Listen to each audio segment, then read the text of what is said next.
Raph était en train de laver la dernière assiette quand on sonna à la porte. Pour un samedi midi, c'était plutôt étonnant. Il se demanda si ce n'était pas Michel, s'ennuyant dans son appart, qui décidait de lui rendre visite. Visite. Ah, visite ah. Désolé mec, j'ai plus de bière, Stella et moi on les a finis hier soir, dit-il en ouvrant la porte. Perso, moi je préfère le jus de pomme, répondit la personne derrière la porte. Ce n'était pas Michel, loin de là. La personne à qui Raph venait d'ouvrir était une jeune fille aux cheveux blonds qui tiraient au haut et aux yeux verts gris. Et puis, voilà, j'ai voulu lui faire les yeux verts gris parce que j'aurais bien aimé qu'elle me ressemble un peu parce que je me fais des kiffs. Parce que c'est moi qui m'imagine en train de jouer ce personnage. Et oui, voilà, ben, faut se faire plaisir des fois. On va pas se mentir, hein, quand on écrit nos OC, on aimerait que ce soit un peu de nous. Ne me jetez pas la première pierre. Est-ce qu'il y a des auteurs de fanfiction ici? Est-ce qu'on n'est pas d'accord? Bon, bref, je continue. Salut Raph, on se connaît? Moi, je te connais. Plutôt bien. Après, je sais pas si tu me connais. Henri t'a parlé de la jeune fille à la faille? La jeune fille à la faille. C'est... vous? Je peux entrer? Ah putain, faut... ouais. Je vais essayer de genre faire une voix plus grave pour Raph et une voix plus aiguë pour la meuf. Raph laissa entrer la jeune fille. Sa première réflexion étant qu'il n'avait jamais laissé rentrer de fille ici avant à part Stella. Judy, elle, ne lui avait pas laissé le choix. Comment vous m'avez trouvé? La jeune fille tapota sa propre tête du bout de son doigt. Bien sûr. Henri lui avait raconté cet événement étrange, cette rencontre avec une personne qui avait tous les souvenirs du visiteur dans ses rêves. Si ça veut dire qu'elle a vu tout ce que le visiteur a vu. C'est que... les robots tueurs, marmonna-t-il. Ça t'a marqué tant que ça, cette histoire dit-elle en souriant. Bah... répondit-il en ne s'attendant pas à ce qu'elle l'entende. T'inquiète, avec lui j'ai vu des choses un peu plus gênantes.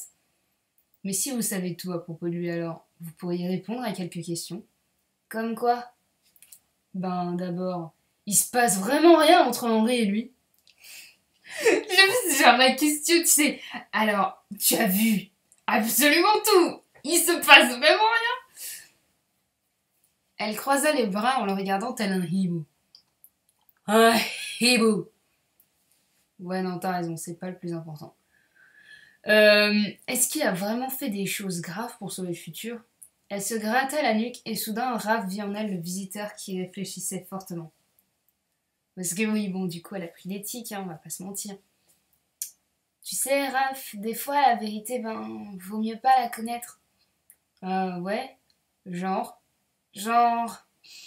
Tu vois, le jour où tu as appris que tu allais te faire tuer par un clochard? Ouais. Eh bien, si tu ne l'avais pas appris, tu aurais continué à faire confiance en ton ami, et ça aurait été beaucoup plus simple. Moi, c'est un peu facile. Et quand il a dit la vérité à Stella? Ok, j'ai compris. Mais malgré les mensonges, tu te sens en sécurité avec lui. Sinon, tu ne serais pas resté pendant 3 ans. Ouais, en gros, la vérité, bah, elle est parfois pas bonne à dire. Mais c'est vrai que j'aime bien parce que quand il a dit la vérité à Stella par rapport au fait qu'ils sont pas censés rester ensemble, Raph et elle. Du coup, oui, c'était pour montrer à Raph que le mensonge, ça arrangeait pas que le visiteur, mais aussi lui un petit peu. Donc voilà, faut qu'il se calme un peu. Ah. Sinon, tu ne serais pas resté pendant 3 ans. J'étais son larbin. J'ai repris une phrase que j'aimais beaucoup. Il est parti en me donnant une valise de liasse que je pourrais pas utiliser avant 2035. Ça m'emmène à un au revoir, quoi. C'est pas vraiment ce que j'appelle de l'amitié. J'aimerais qu'il me dise clairement que je suis rien pour lui et comme ça je pourrais enfin passer à autre chose. Tu te trompes, Raph. Il tient beaucoup à toi. Tu es un peu sa bouée de sauvetage. J'adore la métaphore.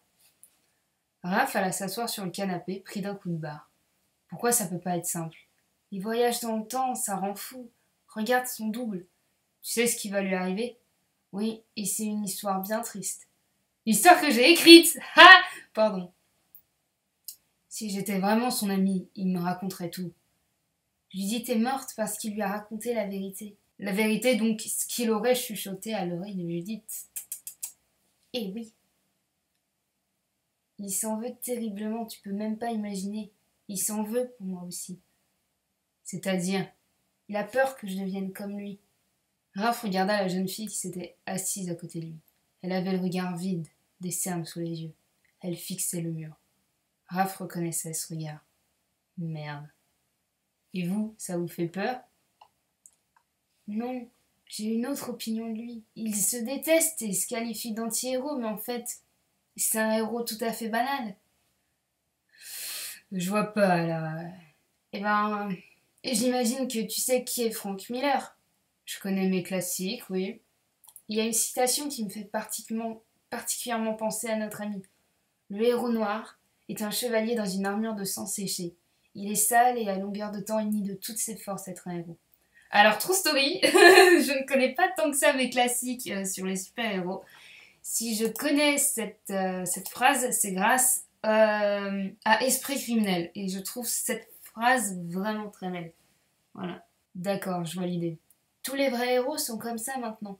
Les gens ont conscience qu'ils n'ont pas ce dont ils ont envie, mais ce dont ils ont besoin. Et les missionnaires? Bah, si le visiteur est le Batman de Nolan, alors vous êtes Harvey Dent. Sauf que ce n'est pas nous qui finirons double face. C'est ça. Un lourd silence s'abattit dans le salon. J'aime bien les lourds silences. Machinalement, Raph alluma son ordinateur et vit qu'il était toujours sur Open Office. C'est quoi? Demanda la jeune fille. Ah, en fait, j'écris un roman sur ce qui nous est arrivé et... Ah ouais? Mais c'est trop classe! Je peux t'aider?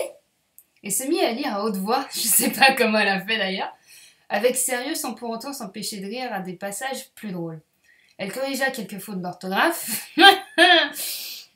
et souligna à Raph des détails qu'il ne connaissait pas. Elle expliqua l'histoire de Tim et Léo et de ce qui était arrivé au visiteur quand il s'est fait capturer par la brigade, la torture comme les révélations. Raph lui proposa alors de bosser avec lui. Il était très content de pouvoir parler librement à quelqu'un qui savait absolument toutes ses aventures. Lonely, I'm not lonely anymore. Ça pourrait faire un bouquin vraiment sympa. C'est Stella qui a eu l'idée. Mais après, je ne vois toujours pas avec une tête d'écrivain. Ouais. Ouais, alors, t'en fais une série? Les chaînes voudront pas d'amateurs. Une web série. Tin, tin, tin, tin. Oh mon Dieu. Mais,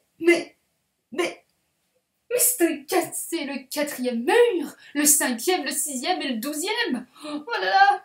Bref. Un bruit se fit entendre dans les toilettes, comme si quelqu'un s'était pris les pieds dans la cuvette. C'est exactement quelqu'un qui s'est pris les pieds dans la cuvette. Raph et la jeune fille se regardèrent, et l'homme de la maison se leva et ouvrit la porte. Le visiteur était coincé, le manteau bloqué par la lunette, la manche accrochée à la poignée, sa tête collée au mur. Ça va? Oh ouais, Raph, impec, j'adore cette position. Raph l'aida à se relever puis l'emmena au salon. Vous faites quoi ici? Je voulais m'excuser pour hier. Tu sais, avec Francis. C'était il y a une semaine. Ah bon? Merde, je voulais être correct au niveau de timing temporel, mais... Ok, c'est pas grave, j'accepte vos excuses. Ah, c'est cool. Il arrive, Francis? Demanda la jeune fille. Ouais, je viens de lui envoyer un SMS avec ma machine, mais... Comment tu sais ça? Elle se remit à sourire. Cette situation avait beau gêner tout le monde, elle adorait ça. Mais moi, je vais trop pareil, genre... Vous imaginez que vous vous téléportez dans votre série préférée et que vous êtes là, je sais tout ce qui vous est arrivé, les gars. Vous n'avez pas de vie privée. Non, mais c'est tellement ça, en fait. C'est tellement pour ça que j'ai créé ce personnage. C'est juste le kiff, tu vois, genre... Toi, je sais ce que t'as fait, toi aussi, toi aussi. Bon, voilà. Comment ça, Francis arrive, dit Raph. Je voulais te le présenter un peu mieux, tu sais, il est vraiment sympa et... Ok, j'ai pas le choix de toute façon, je vais sortir le café. Raph se retira dans la cuisine pour chercher les tasses et les petits gâteaux. Le visiteur s'assit sur le canapé, mais à une distance assez raisonnable de la jeune fille. Tu vas bien? Tu fais pas trop de cauchemars? T'étais dans les toilettes depuis combien de temps? Oh, Le visiteur la regarda dans les yeux. Avec elle, impossible de mentir. Elle le saurait en dormant de toute façon. Au moment où tu disais que les voyages dans le temps, ça rendait fou. Ah, c'est vraiment ce que tu penses de moi, que je suis un héros, malgré tout ce que j'ai fait, tout ce que j'envisage de faire. Complètement. Je te suis. À jamais. Là là. Oh, le jeu de mots. Lorsque Taylor rentra, elle vit le visiteur, Francis et Raph, assis sur le canapé, ayant troqué leur café contre une canette de bière, et les jeunes filles sur le fauteuil en train de boire un cacolac. Putain, mais le cacolac! Mais c'est tellement le bonheur, mais c'est tellement la joie de vivre. Mais je sais pas si vous connaissez cacolac, mais c'est tellement bien! C'est genre du chocolat en canette. Et déjà, comme je bois pas de bière, moi je peux pas boire de canette, du coup ça me frustre parce que la canette c'est tellement le style. Mais du cacolac, du chocolat dans une canette. Et du coup, la canette, elle garde tellement au frais le chocolat. Mais c'est tellement bon. Mais c'est comme du candy up, mais en mieux. Alors les gens buvaient du cacolac. C'est pas du tout une vidéo sponsorisée. Mais le cacolac, c'est la joie de vivre. Voilà, j'ai découvert ça quand j'étais à la fac. Ils vendaient des cacolacs en face de ma fac. Et depuis, je suis tellement heureuse d'avoir découvert ce truc. Voilà. Bref. L'ambiance était vraiment bonne. Stella vit même Raph serrer la main au visiteur et Francis. Ah, au visiteur, virgule, et Francis et la jeune fille se lançaient des sourires. Oh lolo! Elle alla donc les rejoindre et la nuit tombant, elle les invita à dîner. Mais avant qu'elle ait pu mettre la table, Henri apparut au milieu du salon. Tadam! Purée, Henri, vous pouvez pas faire un truc pour prévenir de votre arrivée, non? Dit Stella. Henri ne la regarda pas. Il ne fixait qu'une seule personne. L'air grave. Ça va, Henri demanda Raph. La jeune fille sentit qu'on l'observait. La jeune fille Tess, donc. Sentit qu'on l'observait. Elle soutint le regard d'Henri. Qu'est-ce qu'il se passe? Je sais qui est cette jeune fille. Je sais qui est cette jeune fille. Tin, tin, tin.